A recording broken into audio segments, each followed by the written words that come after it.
जबाबदारी सरकारची. तामिळनाडूत जाऊन जबाब का घेत नाही असा प्रश्न कोर्टाने विचारलेला आहे. मुंबईत का बोलवता असंही कोर्टाने म्हटलेलं आहे. कामराच्या जीवाला धोका असल्याचं इथं दिसतंय. कामरा मुंबईमध्ये आला तर त्याची सुरक्षेची जबाबदारी ही सरकारची असल्याचंही त्यांनी म्हटलेलं आहे. सचिन गाड आमचे प्रतिनिधी आपल्या सोबत यावेळेस फोन लाईनवरून जोडले गेलेले आहेत. सचिन, नेमकं काय कोर्टाने म्हटलंय?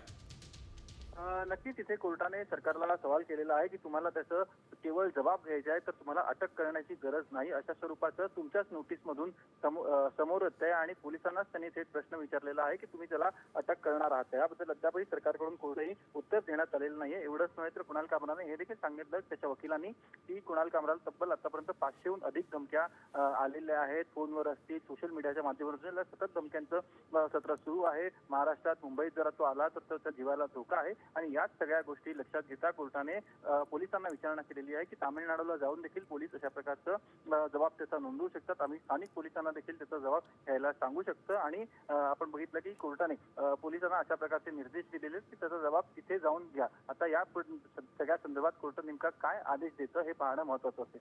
बिलकुल, धन्यवाद सचिन आपण दिलेल्या सविस्तर माहितीसाठी. तर मुंबई उच्च न्यायालयानं हे महत्त्वपूर्ण निरीक्षण नोंदवलेलं आहे. त्यामुळे आता नेमका काय युक्तिवाद मुंबई कोर्टामध्ये झालेला आहे पाहूयात. अजित पवारांनी फेब्रुवारी 2023 मध्ये गद्दारांना धडा शिकवायला हवा असं म्हटलं होतं. असं कामराच्या वकिलांनी कोर्टाच्या निदर्शनास आणून दिलं. यंत्रणेचा वापर करून एका व्यक्तीला घाबरवण्यासाठी प्रयत्न केला गेला असं देखील नवरोज सिरवी हे कामराचे वकील आहेत त्यांनी इथं मांडलेलं आहे. ज्यांची बदनामी झाली आहे त्यांनी तक्रार केलेली नाही असंही सिरवी यांनी म्हटलेलं आहे. अशा प्रकारे गुन्हा दाखल करणं हा सत्तेचा गैरवापर असल्याचं त्यांनी कोर्टाच्या निदर्शनास आणून दिलं आहे.